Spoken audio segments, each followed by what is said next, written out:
O Brasil suspendeu as negociações que mantinha com a União Europeia para receber famílias de desalojados pela guerra civil na Síria. O governo Dilma Rousseff buscava obter recursos internacionais para alojar cerca de 100 mil pessoas que fugiram do conflito.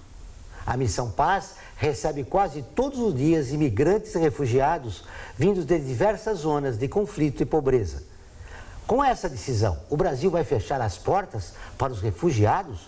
Para responder esta pergunta e conversar sobre outros assuntos, recebemos em nosso programa o padre Paolo Parisi, diretor da Missão Paz e responsável pelo acolhimento de refugiados e imigrantes. Está no ar o Observatório do Terceiro Setor, o olhar da cidadania.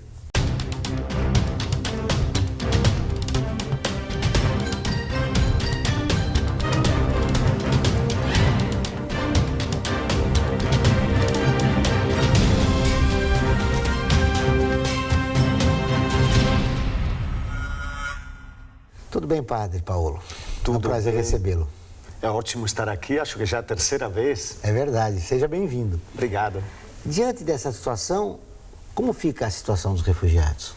Realmente estamos com sinais nesse mês que nos assustam um pouco. De um lado, este dado que você comentou agora no início, esta decisão de voltar atrás. Diante de uma política dos últimos anos de abertura em relação, por exemplo, aos sírios, agora estamos voltando atrás. Não só, mas também os haitianos. O governo atual já sinalizou que em agosto vai repensar se confirmar ou menos o visto humanitário. A decisão parece que vai na direção de fechar as portas. E além disso, os angolanos. O Ministério das Relações Exteriores já tentou fechar e criar dificuldades para os angolanos que querem vir para o Brasil. Por que desse retrocesso? Eu acho um pouco, infelizmente, o sintoma de uma política restritiva, semelhante a outras partes do mundo.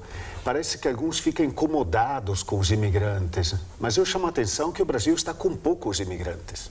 Não tem proporções como o Hemisfério Norte ou outros lugares. Se pensamos nos sírios, o Líbano, que tem 4 milhões e alguma coisa de pessoas, está com 1 milhão de sírios. O Brasil, com toda a sua população, não chega a 3 mil, os sírios. Então, realmente, estamos com poucos refugiados, poucos imigrantes. O Brasil pode fazer muito mais e estamos com estes sinais de voltar atrás. Eu estou aqui com a relação, os bolivianos são 8.400. Que entraram ano passado. Que entraram ano passado, em 2015, né? 7 mil colombianos, 6 mil argentinos, 5.700 chineses e 4.840 paraguaios, além de 4.747 norte-americanos. É interessante. Os norte-americanos ninguém comenta, parece que isso é um grupo seleto. Se vêem haitianos, todo mundo, não todo mundo, uma parte da população, claro, começa a dizer, não, são demais. Agora, se são norte-americanos, são bem-vindos. Como temos atitudes hipócritas, realmente, dependendo do rosto, da cor da pele, do dinheiro que tem no bolso, a gente acolhe ou não. Esse tratamento diferenciado revela um preconceito. Sim, com certeza existe preconceito racial, mas preconceito também de outros tipos. E me parece que esse preconceito chegou até as autoridades, porque a situação está cada dia mais pior, né? Sim. Estes sinais que estamos comentando são o reflexo de uma nova postura, de ver naquele que vem de fora uma ameaça. Ele vai ameaçar a minha identidade cultural, vai tirar trabalho aos nativos, vai trazer doenças, todos estes preconceitos que existem. Em relação ao trabalho, é um absurdo, porque eles estão ocupando o trabalho que os próprios brasileiros não querem fazer. Só para ter uma ideia, esses últimos meses, talvez 2 semanas, foram contratados numa empresa de limpeza de São Paulo 400 africanos, na sua maioria angolanos e congoleses. Tem médicos, tem jornalista, tem pessoas com várias profissões que estão varrendo as ruas. Se adaptaram a fazer, para sobreviver, trabalhos que os brasileiros não querem fazer. O mesmo exemplo poderíamos fazer com restaurantes e outros trabalhos. Então, não estão tirando o trabalho. Nós temos uma legislação até moderna, né, em relação aos refugiados. E, paralelamente a isso, um preconceito. Como é que nós acabamos com esse preconceito, Padre Paulo? Eu diria, até aproveito de fazer um parêntese em relação à legislação. Temos uma legislação muito boa em termos de refúgio, que é do 97, mas em termos de migração, a lei de migração, que é chamada de Estatuto do Estrangeiro, é de 1980. E a perspectiva é de segurança nacional. Ela olha o imigrante, o estrangeiro em geral, como uma ameaça. Então, aí estamos com, talvez, uma lei, uma das piores da América Latina. Todos os países já mudaram, o Chile, penúltimo, já mudou, e o Brasil praticamente está ainda tentando. Teremos nos próximos dias, na Câmara, uma leitura do novo projeto, o PL 2516, que quer substituir a anterior. Então, estamos com um marco legal complicado. E falando em preconceitos, eu acho que tem que ser feita uma campanha em nível também de cultura, de educação, para divulgar a riqueza que vem no outro. É um ser humano, como nós. Então, com outra cultura, outra religião, é uma riqueza o ser humano. Cada ser humano me constrói, eu troco com ele, ajudo que ele se construa. Então, é uma troca. São Paulo é considerado uma cidade religiosa, né? Como é que se explica esse preconceito do ponto de vista, o senhor citou aí, falou de humanidade, essa negação do outro, carente, que precisa de alojamento, que precisa de afeto, que precisa de um lugar para viver, e que não está aqui porque quer, né? Sim, fez bem observar, tem muitos que vêm aqui por causa de guerras, perseguições, e até alguns nem escolhem o destino. O importante é fugir, sair. E muitos deles têm a família desestruturada, porque uma parte da família ficou, outra parte está aqui. Temos sírios, que alguém está na Turquia, outro no Canadá, outra pessoa aqui em São Paulo, eles conversando, dizem, meu sonho é voltar, a nos reunir como família. Tomara que a guerra termine. E isso em outros países da África também. Na África temos quase metade dos países que estão passando por conflitos. Então, acho que trabalhar o preconceito é fundamental. Qual é a situação dos refugiados que chegam na Missão Paz? Então, muitos deles precisam de alojamento. E tivemos um avanço na cidade que o poder público abriu novas casas. Então, se 2 anos atrás, vamos dizer, tínhamos somente a Casa do Migrante, a nossa estrutura, agora em vários lugares da cidade se abriram novas estruturas. Então, tivemos um avanço. Então, precisa de moradia, um lugar de acolhida, precisa ser ajudado na documentação. Outros precisam também de tratamento psicológico, quem vem de conflitos, de momentos de luto, então precisa ser ajudados. Raramente precisa de médico. Em geral, são pessoas muito jovens, cheias de saúde. Depois, precisam também de um suporte para arrumar emprego. Quem tem crianças, ajuda para encontrar creche ou escola. E muitos deles querem fazer cursos profissionalizantes, ou seja, tentar se inserir aqui na sociedade brasileira, estudar, tem este perfil também. Muito bem, agora nós vamos para o intervalo e voltamos dentro de instantes.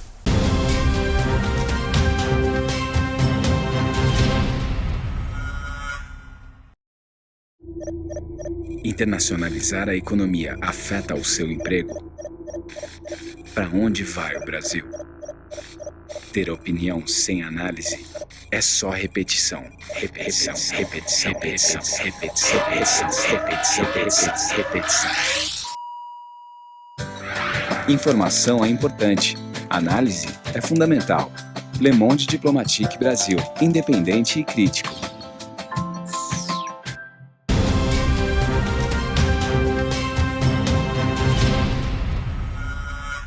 Voltamos com o Observatório do Terceiro Setor, o olhar da cidadania.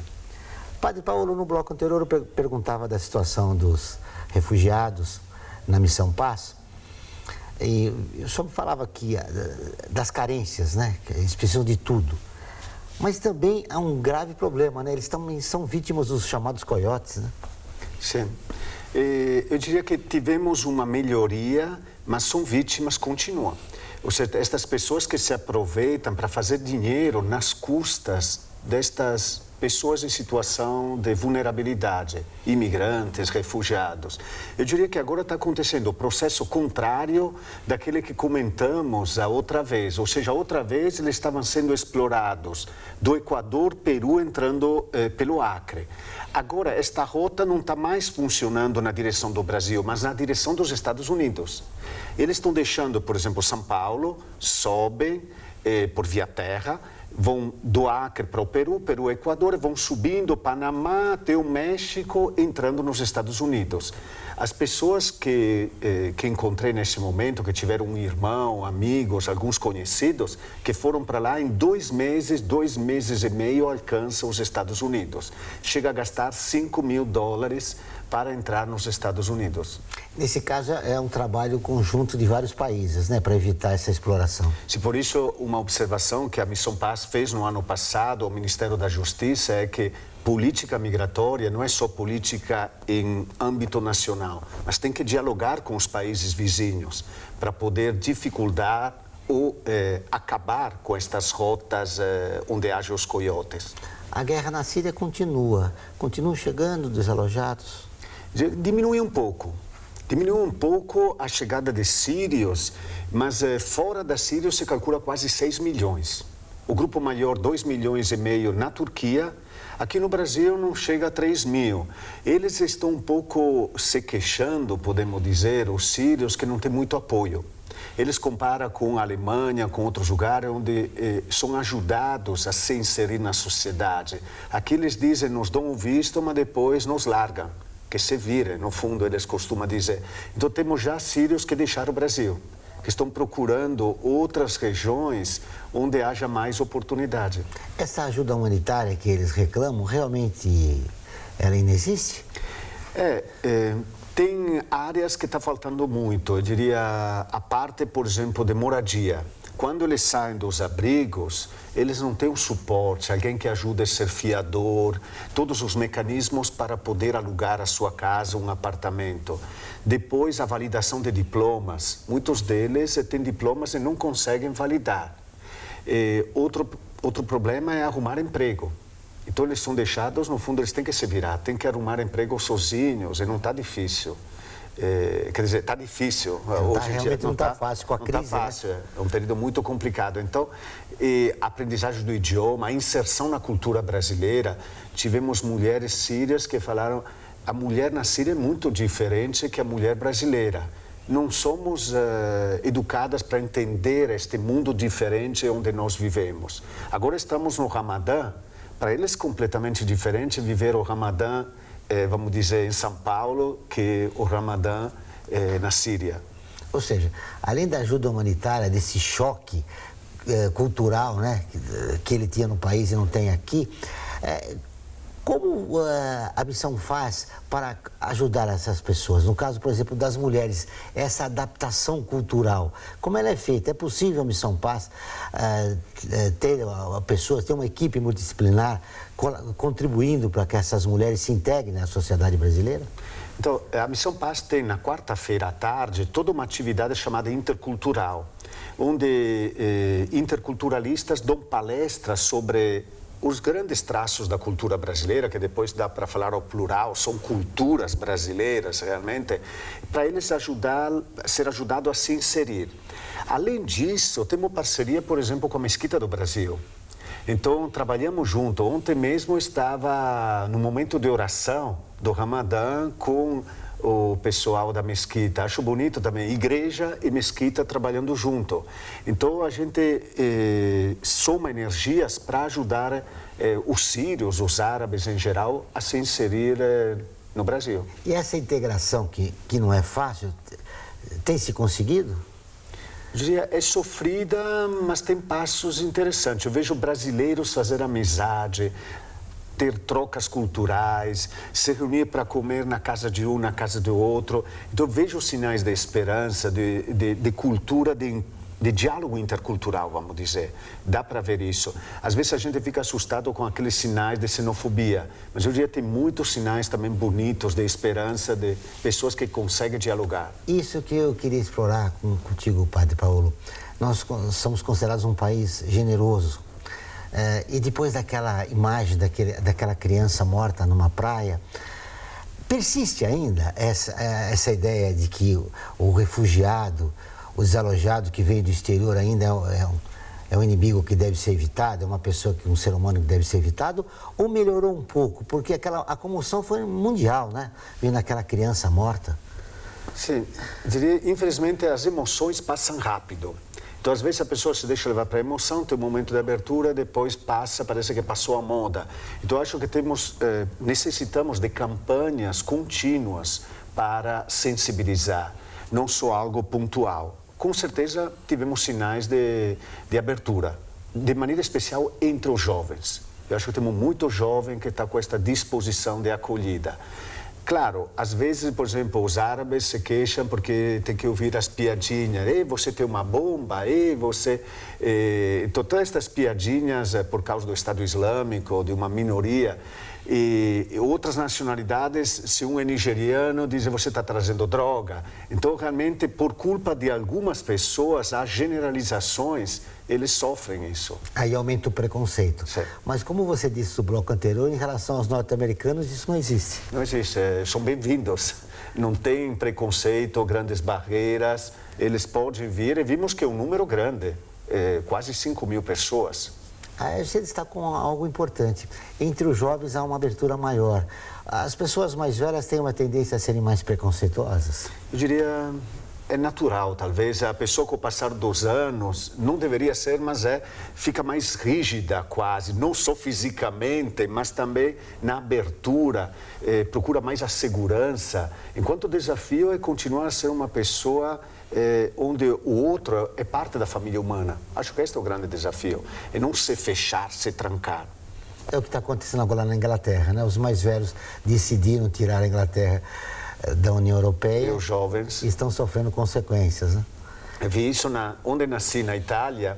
Teve um encontro a semana passada. A parte mais velha da cidade que não queria acolher na paróquia uma família de refugiados. Todo o grupo jovem pressionando, vamos acolher. Temos estruturas vazias, prédios vazios, vamos colocar pessoas dentro. E ganhou a linha mais jovem, nesse caso. Ou seja, o preconceito é uma coisa universal, tem em todos os países, né? Nós vamos para o intervalo e voltamos dentro de instantes.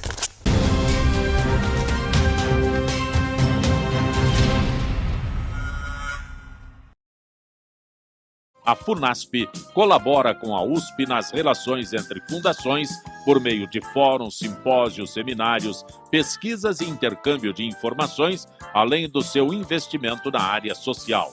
Para melhores informações, entre no nosso site www.funasp.org.br. FUNASP, um marco entre o universo acadêmico e a sociedade.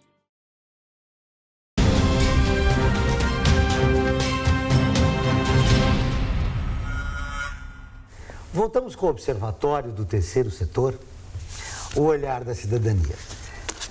Padre Paolo, nesse último bloco, recentemente você voltou da Itália.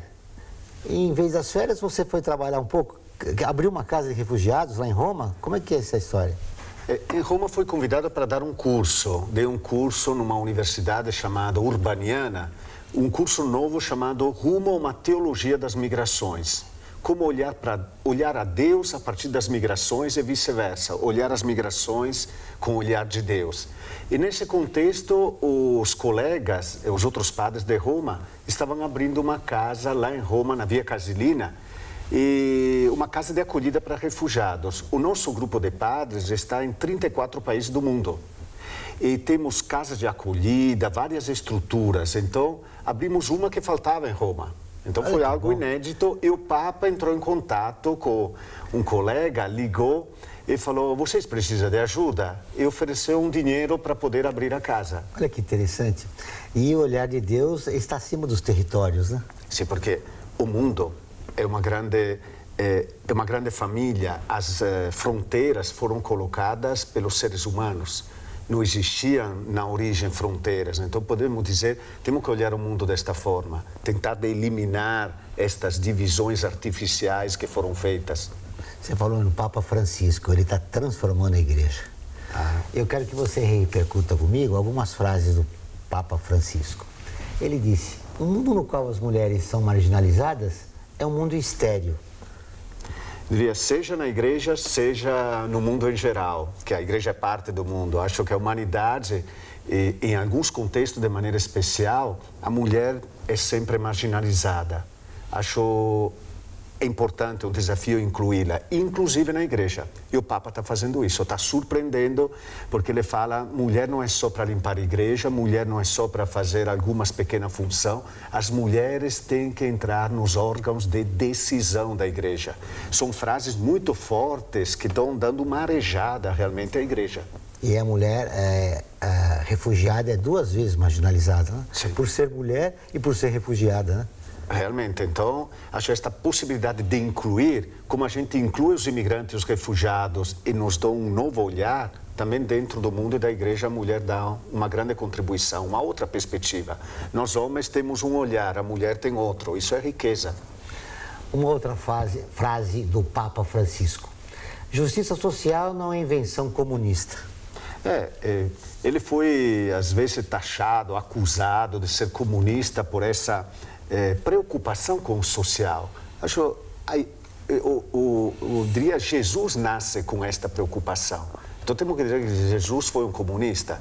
Não, então é uma preocupação realmente da igreja com os pobres. Se nós pegamos os evangelhos, das 25 vezes que aparece o termo pobres, 22 vezes é em termo material. E 3 vezes em sentido simbólico. Isso é muito importante. Então, Jesus realmente se preocupou com o ser humano por inteiro, não só a dimensão espiritual. A maioria dos milagres se refere ao corpo de Jesus. O mundo acolhe o Papa Francisco. O irônico é que as resistências estão dentro da Igreja Católica. Temos resistências na Cúria Romana, não é algo que é de escondido, já o Papa fala muitas vezes. Eu acho que tem mecanismos que às vezes tomam conta dos homens da igreja também, às vezes de cardeais, de bispo, a questão do poder, do dinheiro. E o Papa Francisco está muito radical. Ele está voltando à beleza do Evangelho, da simplicidade, de se libertar do dinheiro, do poder, da sede de aparecer, ser pessoas, no fundo, livres de todas essas amarras. E isso está machucando uma parte que não quer abrir mão disso. Existe uma mudança necessária na igreja. É fundamental que aconteça. Católicos não precisam procriar como coelhos. Outro grande dogma. Realmente o Papa comentou com esta frase a importância de planejar também. Haja planejamento dentro da família. A pessoa tem que ver se tem condição de criar. Às vezes não pode ter 4 filhos, pode ter 2. Acho a questão de planejar, não deixar tudo à improvisação. É uma frase inédita se a gente pensa que o Papa tenha soltado uma frase dessa. Porque a sexualidade humana ainda é um tabu na Igreja Católica, Sim. né? Eu diria, ainda não é bem trabalhada. Então, o fato que o Papa fale disso, até porque muitas vezes na igreja se trabalha o casamento só em vista da procriação, e ver que a procriação tem que ser responsável, é um passo para frente. Com amor, né? Procriação com amor. O sistema econômico é causador da pobreza. Aí uma crítica ao sistema capitalista. Isso é fundamental. O sistema capitalista está provocando sofrimento, miséria em muitas partes do mundo. E falando de imigração, uma semana atrás, no lançamento da Copa do Refugiado, que vai acontecer em São Paulo, serão 32 times de refugiados organizados pelos grupos de refugiados. Uma congolesa pegou o celular e levantou e fez ver o celular e falou: aqui está o sangue do Congo. As multinacionais todas estão atrás do produto para fazer este celular, que 80% da produção mundial está no Congo. Então, a guerra que nós estamos sofrendo, por trás tem as grandes potências. Foi um exemplo para ver como a exploração, como o lucro a qualquer custo, tirar proveito a qualquer custo está gerando miséria. É verdade. E o trabalho escravo, né? Na China, na Índia. No Brasil. Aqui no Brasil, né? Com os bolivianos. Ontem à noite recebemos 4 paraguaios, resgatados de uma operação de trabalho escravo. A polícia trouxe para nós. Eu me lembro que na última vez que eu conversei com você, um boliviano estava sendo vendido ali no bairro do Belém por $1.200. $1.000, $1.200. R$1.000. Era R$1.000. Rua Coimbra. Que absurdo, né? Realmente, eram 2 bolivianos. Lembro ainda, era uma empresa francesa que estava por trás. Que absurdo. Deus escolhe boas pessoas em todas as religiões. Aí também ele que transcende. As boas pessoas não estão só na Igreja Católica, né? Verdade. Apostólica Romana. Eu diria que esta frase dá um respiro universal. Muitas vezes o católico, o cristão em geral, também um evangélico, tem a tentação de se fechar. Achar que, não, as pessoas boas estão somente dentro do nosso grupo. Não. Esta frase diz que realmente no budismo, no islã, no hinduísmo, em qualquer outra religião, temos pessoas boas, eu diria verdadeiros santos. Essa é a capacidade do Papa Francisco de enxergar o bem que está no mundo, e Deus consegue fazer bem também fora dos limites das nossas igrejas. A experiência que estou tendo com pessoas de outras tradições religiosas, com judeus, com muçulmanos, está sendo enriquecedora ao máximo, realmente. É importante os depoimentos porque acaba com um preconceito que existe, né? Que só na minha igreja, só na minha religião, as pessoas são boas. Né? Até um exemplo, temos os jovens da Congregação Israelita Paulista, então judeus, que são, vamos dizer, a terceira, quarta geração dos judeus que fugiram do nazismo, da Alemanha e da Polônia, e vieram aqui para São Paulo. Estes jovens se aproximaram da Missão Paz, estão oferecendo uma atividade mensal para que os refugiados possam conhecer a cidade de São Paulo. Eles que são de uma religião estão fazendo muitas vezes com muçulmanos. Esta boa ação para que o refugiado conheça a cidade, conhece o Ibirapuera, o Museu do Futebol e outras áreas. Se integre na cidade. Sim. Né? E a reação, posso te dizer, Joel, quando eles voltam deste dia de roteiro pela cidade, é fantástico. Eles dizem, passei um dia diferente. E agora vamos para uma última fase para encerrar o programa. Precisamos de pontes e não de muros. Frase diz tudo. Eu acho que todos nós, todos aqueles que acompanharam o programa também têm que construir pontes e não muros. Acho não só cobrar as autoridades, os países, mas nós, eu, você, Joel, ser homens que constroem pontes. Acho que isso é uma tarefa importante diante de um mundo que constrói barreiras. E para começar, sobretudo em relação aos refugiados, respeitando a dignidade humana. Sim, respeitando a dignidade e a diversidade, não querendo reduzir o outro a uma parte de mim. Muito obrigado pela sua presença, foi um grande prazer recebê-lo aqui no nosso programa. Muito obrigado, Joel. Em nome da Missão Paz, de um time lindo de mais de 110 pessoas que atuam em favor dos imigrantes e refugiados, obrigado por esta oportunidade. Muito bem. O Observatório desta semana termina aqui. Mas nós queremos continuar em contato com você. Acompanhe notícias, artigos, nosso programa de rádio, TV e muito mais no portal observatório3setor.com.br. Envie comentários, críticas e sugestões. Participe do Observatório do Terceiro Setor na construção de uma sociedade mais justa, solidária e sustentável. Até o próximo programa.